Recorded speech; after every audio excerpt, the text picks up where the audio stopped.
हिंदी राष्ट्रभाषा का महत्व। राष्ट्रभाषा का सम्मान बढ़ाती, राष्ट्रभाषा का सम्मान बढ़ाती यह मेरी प्यारी हिंदी, यह मेरी प्यारी हिंदी भारतवर्ष के ललाट पर चमकती, भारतवर्ष के ललाट पर चमकती सौभाग्य सी यह बिंदी, सौभाग्य सी यह बिंदी। मानव एक समाजशील प्राणी है।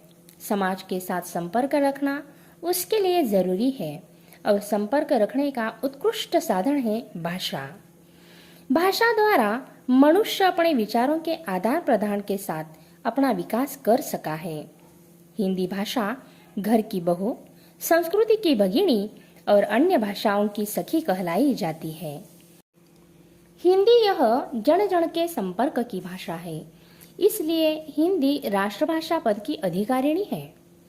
ऐ मेरी प्यारी सी हिंदी भारत के माथे की बिंदी, ऐ मेरी प्यारी सी हिंदी भारत के माथे की बिंदी, तूने ही भारत का गौरव बढ़ाया, राष्ट्रभाषा का सरताज पाया, राष्ट्रभाषा का सरताज पाया।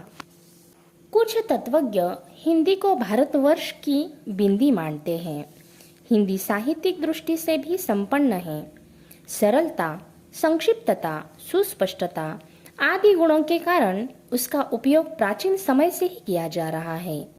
अन्य भाषाओं की तुलना में हिंदी की शब्द रचना सरल है, व्याकरण अर्थपूर्ण और नियमबद्ध है, उसकी लिपि देवनागरी है। उसकी सबसे बड़ी विशेषता यह है कि हिंदी भाषा में वैज्ञानिक, राजनीतिक, सांस्कृतिक तथा शैक्षणिक कार्य व्यवहारों की संचलन क्षमता है। इसीलिए हिंदी 14 सितंबर 1949 को राजभाषा के सिंहासन पर आसनस्थ हुई। प्रणाम करते हिंदी दिवस पर हम, प्रणाम करते हिंदी दिवस पर हम, राष्ट्र गौरव की यह माता, राष्ट्र गौरव की यह माता, इसके जरिए पढ़ते हैं हम, इसके जरिए पढ़ते हैं हम, सदियों की प्रबल गुणगाथा, सदियों की प्रबल गुणगाथा। तत्कालीन प्रधानमंत्री श्री देवेगौड़ा और श्रीमती सोनिया गांधी आदि नेताओं ने हिंदी का महत्व जानकर उसे सीखना जरूरी समझा।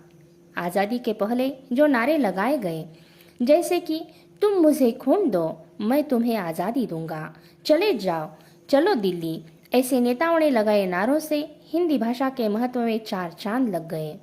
इस तरह देश को एकता के सूत्र में बांधने का प्रमुख साधन हिंदी भाषा है। श्रीमती इंदिरा गांधी ने स्पष्ट घोषणा कर दी थी कि हिंदी यह एक राजभाषा के साथ साथ समृद्ध विश्व भाषा भी है। हिंदी भाषा विविधतापूर्ण साहित्य से संपूर्ण है। अमीर खुसरो, सूरदास, तुलसीदास, प्रेमचंद, हरिवंशराय बच्चन आदि साहित्यिकों के साहित्य से हिंदी परिपुष्ट और संपन्न बन गई है। डाकघर, सरकारी कार्यालय, अखबार, रेडियो, फिल्म, दूरदर्शन आदि हिंदी के माध्यम है। रंग रंगीला और रसीला फूल खिला हो जैसा, मधुर सुंदर एवं स्पष्ट, मधुर सुंदर एवं स्पष्ट, हिंदी का रूप ऐसा, हिंदी का रूप ऐसा। आज विश्व में हिंदी, अंग्रेजी और चीनी यह तीन भाषाएं प्रचलित हैं। आज विश्व में हिंदी तीसरी सबसे ज़्यादा बोली जाने वाली भाषा है। हमारे देश में हिंदी जानने वालों की संख्या 1103 दशलक्ष है। बिल गेट के मत के अनुसार हिंदी प्रोग्रामिंग के लिए आवश्यक भाषा है। आज 50 देशों में 160 विश्वविद्यालयों में हिंदी के अध्ययन अध्यापन के साथ संशोधन चल रहा है। इसीलिए हम ऐसा कह सकते हैं कि हिंदी भाषा आने वाली सदी के होठों पर आने में देर नहीं लगेगी। हिंदी है हमारी शान, हिंदी है हमारी शान, हिंदी है हमारा अभिमान, हिंदी है हमारा अभिमान, हिंदी है हमारा अभिमान।